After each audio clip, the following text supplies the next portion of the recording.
дар ҷаҳони муосир футбол ҳамчун рақами яки варзиш эътироф шудааст, зеро бозии сермухлистарин ва дӯстдоштатарин навъ ба кулли сайёра аст. танҳо як бозӣ он ба варзишгоҳ то 100 000 нафарро ҷалб месозад ва барҳақ футболро василаи муттаҳидкунанда, қавӣ гардонидани робитаи дӯстии миллатҳо унвон намуданд. хушбахтона дар қаламрави тоҷикистон ҳам футбол яке аз намудҳои рушдёфтаи соҳаи варзиш ба ҳисоб рафта, дар миёни аҳолӣ нисбат ба дигар намудҳои варзиш маҳбубияти зиёдро касб намудааст. ҷумҳурии тоҷикистон дар қатори дигар давлатҳо барои рушди ин намуди варзиш тамоми имкониятҳоро пиёда гардонидааст.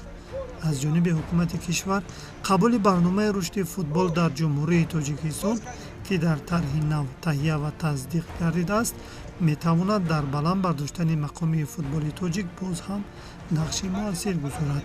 яке аз мураббии муваффақи риштаи футбол дар кишвар Шоҳ Ҳабибов мебошад, ки дар фаъолияти хеш даҳҳо футболбозони лоиқатмандро тарбия кардааст.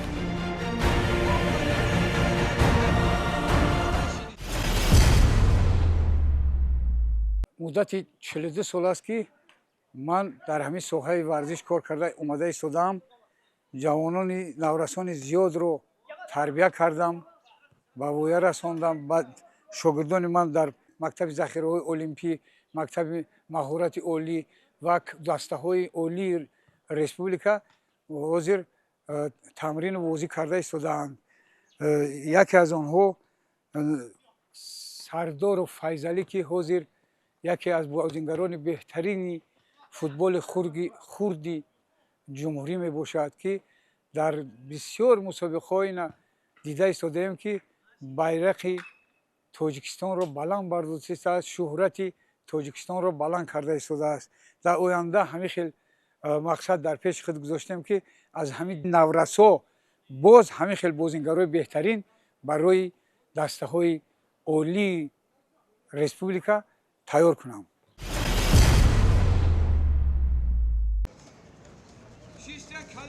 аслан инкишофи футбол аз футболи кӯдакона сарчашма мегирад. ба ибораи дигар, футболи кӯдакона таҳкурси он мебошад. дар кишварамон як зумра мактабҳои варзишӣ аз рӯи ин намуди бозӣ фаъолият дошта, дар тарбия ва омода кардани бозингарони лоиқатманд саҳми муносиб гузоштаанд. ҳамзамон барои рушди футбол таъсис додани академияҳои футбол ва клубҳо низ ба миён омад. айни замон мураббии шоистаи ҷумҳурии тоҷикистон Шоҳ Ҳабибов дар мактаби махсуси варзишии захираҳои олимпии рақами 10 оид ба футболи шаҳри Душанбе кору фаъолият мекунад. нозикҳои футболро ба кӯдакон дар майдони сунъии донишгоҳи миллии тоҷикистон меомӯзонад.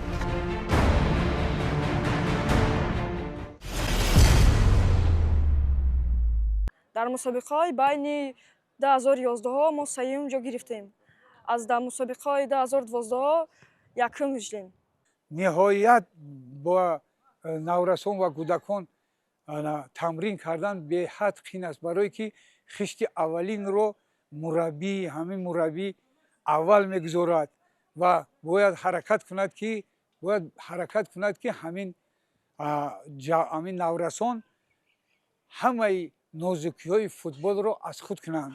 мо тарзе бояд тамрин диҳем, ки наврасонро ки ба дастаҳои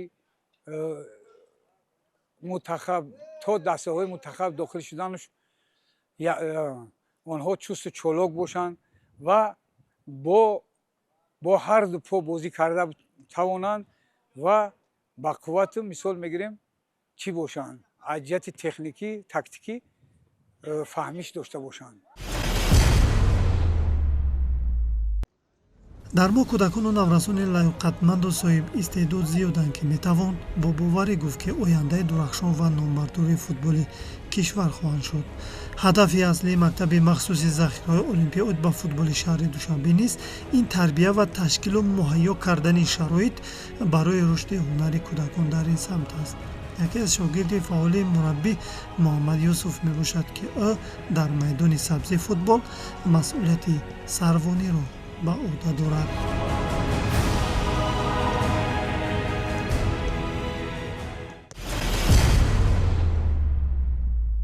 дӯстони азиз, яке аз дастпарвари мактаби махсуси захираҳои олимпии рақами 10 ин Муҳаммад Юсуф мебошад, ки вазифаи ҳамлагариро дар майдон иҷро мекунад ва ҳамзамон дар баробари ҳамлагар буданаш масъулияти сарбони дастаро ба зимма дорад. муҳаммад Юсуф, мехостем каме дар бобати машқу тамринҳо нақл мекардед. ман муддати 1 рӯз аст ки дар ин мактаб машқ мекунам ва машқҳои мо як рӯзпас аст. аз соатҳои 8 машқ сар мекунем то соатҳои 9-10 тамом мекунем. хеле хуб, яъне ки дар як рӯз муддати 1 ё ин ки 2 соат шумо машқу тамрин мекунед. бале ва чӣ сабаб шуд, чӣ боис гардид ки маҳзан ҳамин намуди варзишро интихоб намудед? бародари ман футбол машқ кард ва ман хостам ва ман хеле завқи зиёд пайдо кардам ки ба футбол машғул шавам ва беҳтарин бозингар шавам ва байрақи Тоҷикистонро баланд бардорам. вазифаи сарбонии даста мушкил аст барои шумо ё ки ҳамлагар будан? ҳар дуаш мушкил аст, аммо аз сабабе ки дастаи мо иттифоқ аст, чи ин кори моро осонтар мекунад. чун дар майдон вазифаи шумо бештар яъне вазифаи ҳамлагарӣ тӯб ба ҳадаф расонидан аст. дар бозиҳо чӣ гуна шумо яъне ки дастаро ба пеш мебаред? мешавад ҳолатҳое ки гол яъне тӯбро бориди дарвоза сохтан бисёр мушкил аст ва дар ин ҳолатҳо шумо чӣ кор мекунед?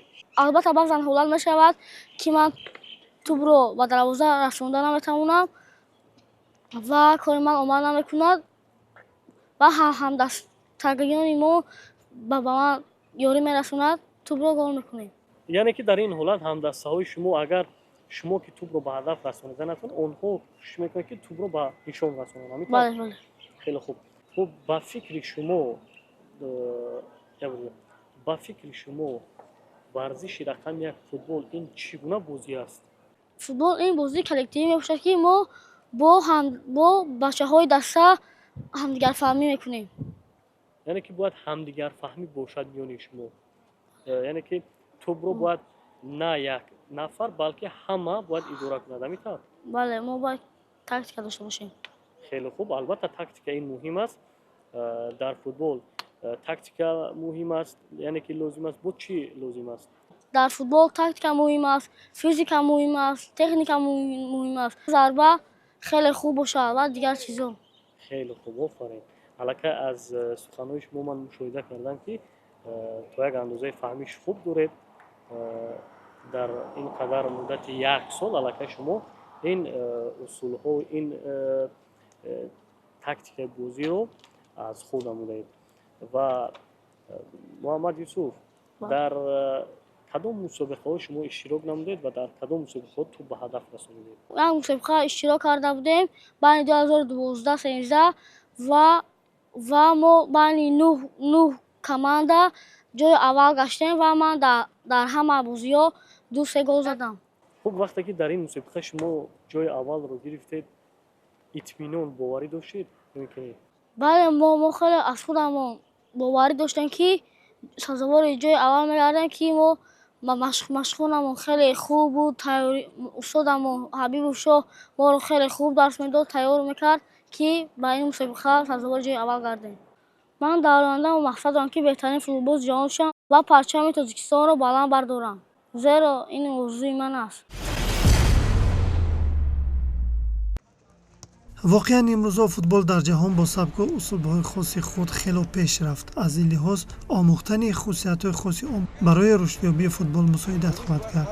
футбол бозии даставӣ аст ва дар майдон бозингарон аз рӯи вазифаҳои гуногун фаъолият менамоянд. нимҳимоятгар дар майдон 2 вазифаро иҷро мекунад. аниқтараш ӯ бояд ҳамлагарро аз тӯб таъмин созад, баъдан дар хатти дифоъ ба муҳофизатгарон кӯмак намояд. муҳофизатгар ҳам узви доимии даста мебошад. Абдуҷалил Мирзоев дар дастаи сиёма вазифаи ним муҳофизатгариро иҷро мекунад. тамошобинони азиз, нимҳимоятгари дастаи сиёма Абдуҷалил Мирзоев мебошад ки дар даста бо ҳунару истеъдоди худ тавонистааст ки ба задани ҳам гол мушарраф гардад ва ҳам дастаро аз гол эмин нигоҳ дорад. Абдуҷалил, муддати чанд сол аст ки шумо дар ин даста машқу тамрин мекунед? ман муддати 1 сол аст ки дар ин даста машқ мекунам. خب برای شما اجرا نمودن وظیفه نیم حمایتگری مشکل نیست؟ مشکل است ولی ورزشگر اگر این را خواهش داشته باشد مشکلی را حس نمیکند. در جای اول این خواهش است، یعنی که شوق است، ذوق است. اگر این چیزها باشد چگونه که قید نمودید مشکل نیست. و بگویید اکنون وظیفه شما هم دسته رو با توپ تامین کردن است، هم از حمله حملگران دروازه رو محافظت کردن است. بیشتر در مسابقه ها شما کدام این فونکسیا رو زیادتر اجرا میکنید؟ بسیارتر حملگران رو با توپ تامین میکنید یا اینکه بیشتر خط دفاع رو حمایت میکنید؟ بیشتر من خط دفاع را حمایت میکنم. در رفت مشق و تمرین ها مربی با شما چگونه مناسبت میکند؟ یعنی که نسبت شما سختگیر است یا که مهربانانه رفتار میکند؟ مربی اما از ما سختگیر است و از ما میخواهد که بازیگر عالی تیار کند. هدف مربی یعنی که ورزشگرانی با استعداد و آینده رو یعنی تربیت نمودن است. در کدام مسابقه ها اشتراک نمودید و آیا به زدن گل مشرف گردیدید؟ من در مسابقه های 2012 و 2013 یک گل به نشان رساندم. خیلی خوب. وقتی که این توپ رو به هدف رسانیدید چه احساس شما را فرا گرفت؟ احساس خرسندی از خودمون باوری داشتیم که سزاوار جای اول میشویم. در میدان یعنی در رفت مشق و تمرین در میدان ورزشگر باید دارای کدام خصلت‌های انسانی باشد؟ ورزشگر باید اخلاق و آداب نمونوی داشته باشد. در آینده چی مقصد دارید؟ من میخواهم که ورزشگر خیلی خوب شوم و پرچم تاجیکستان را بلند بردارم. ما نیز در آینده به شما برای کامیابی و موفقیت بی‌نظیر و آرزومند هستیم. امید داریم که یکی از پرچمبرداران دولت ملت عزیز خویش خواهید شد. дар футбол хуби дора намудани топ тобронӣ ва бо ҳар ду пой зарбаи қавӣ задан асоси ташаккулёбии бозигар маҳсуб меёбад. чуноне ки баён намудем, дар футбол бозигарон ба худ вазифаҳои хос доранд, яъне ҳамлагар, муҳофизатгар, нимҳимоятгар ва дарвозабон. аммо нисбат ба дигар вазифаҳо масъулияти дарвозабон бештар аст. ба ибораи дигар, дарвозабоне бо маҳорат имкон дорад то дастаро аз ҳолатҳои ногувор раҳонад. исломиддин исоев дарвозабони дастаи сиёма мебошад. мавсуф аллакай дар чандин мусобиқаҳо ҳунарашро санҷидааст. вазифаи дарвозабонӣ ин бисёр як вазифаи пурмасъулият аст ки аз ҳар як варзишгар бисёр заҳматҳои зиёдро талаб мекунад. яъне ки шумо бояд дар ҳар як ҳолат тавонед ки дарвозаро аз гол задан яъне ки аз ворид намудани топ бояд эмин нигоҳ доред. хуб чӣ гуна аст ин вазифа барои шумо мушкил нест ё ин ки аз ҳисоби завқу шавқи зиёд мушкилии инро эҳсос намекунед? ولی از سبب ذوق و شوق زیاد ما این چی را احساس نمیکنیم. یعنی که برای شما مشکل نیست؟ بله. خیلی خوب. اصلا هر یک ورزشگر به خود یک ورزشگر موفق رو ایدئال حساب میکند. مثلا با مانند رستم یتیموف دیگر دروازه‌بان‌هایی هستند باز در دسته‌های خارجی بازی میکنند. شما کی رو دیده به خود ایدئال حساب میکنید؟ از ورزشکاران تاجیک به من رستم یتیموف پسند است، ولی از دروازه‌بان‌های خارجی بوفون من آنها را دیدم و ذوقم بسیار شد. در رفتی بازی ها وقتی که بسیارتر به شما فشار میارند، بسیارتر ضربه های قوی بسیار به شما روانه میسازند، در این گونه حالت چگونه خود رو اداره میکنید؟ آرامی را اول اختیار میکنم و آزادی را احساس میکنم. اسلامیدین طول چند سال است که شما در این دسته مشق و تمرین میکنید؟ طول یک سال. طول یک سال. در مدت یک سال چی رو از خود نمودید؟ در این دسته من جهشی، ضربه زنی تو و تکنیک را یاد گرفتم. مدت یک سال شما مشق و تمرین کردید. در اول جهش یعنی برگردونیدن تو برای شما مشکل نبود؟ مشکل بود. ولی مشکل بود. مشکل. و چگونه این مشکل‌ها رو شما پشت سر نمودید؟ من صبر و تحمل پذیری کردم که این مشکل‌ها رو پس سر کردم و از همه این آرزوی هوسی من بود.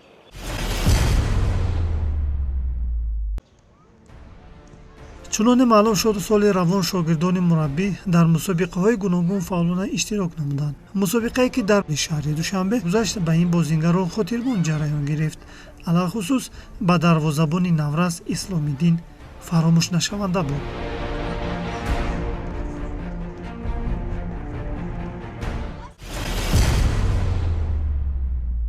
мо дар таътили зимистона ҷои сеюмро гирифтем ва дар мусобиқаи оид ба артиши миллӣ сазовори ҷои якум шудем. дар ҳар дуи анамин мусобиқаҳо чанд тӯбро шумо баргардондед? ба қавли чанд то сейф кардед? 3 то сейфи олӣ кардам ки ба гол шудан монанд буд, онро пас гардондам. яъне ки баргардонидед. офарин. Исломиддин, акнун бигӯед ки дар пеш чӣ мақсаду ҳадафҳо доред? дар пеш мақсад дорам ки беҳтарин дарвозабони ҷаҳон шавам ва парчами Тоҷикистонро баланд бардорам. ташаккури зиёд. мо низ ба шумо барори комёбиҳоро таманно дорем.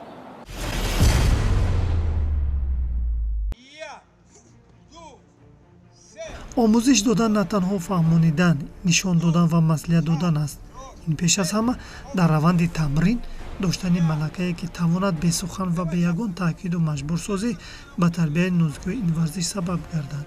барои кӯдакони синни хурд аз ҳама муҳим бозӣ бояд шавқовар бошад ва воситаи асосии машқкунӣ онҳо гардад. ин гуна аст ангезаи психологии кӯдакони синни хурдсол ва ҳар як мураббиро муҳим ва зарур аст, то ки ин нуқтаро ба назар гирифта усул ва воситаҳои навро ҳангоми тамрин истифода намояд. танҳо бо як намуди тамрини бозӣ ба кӯдакон наметавон ҳамаро омӯхт. муҳим тамринҳоеанд ки баҳри инкишофи сифатҳои ҳаракатӣ ба монанди чолокӣ ва суръатнокӣ, мутобиқсозии ҳаракат ва албатта техникаи идоракунии тӯб равона карда шуда бошанд. аз зеро вазифаи мураббиён ин қувваи бузургро ба маҷрои дуруст ва зарурӣ равона кардан аст. чӣ қадаре ки машғулиятҳо хуб гузарад, ҳамон андоза таваҷҷӯҳи кӯдакону наврасон ба футбол зиёд мегардад.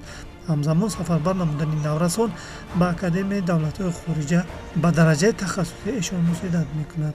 умед аст ки мусобиқаҳои минбаъда ба шогирдони мураббии шоҳистаи ҷумҳурии Тоҷикистон Шоҳ Ҳабибов барори комёбиҳо ба бор хоҳад овард.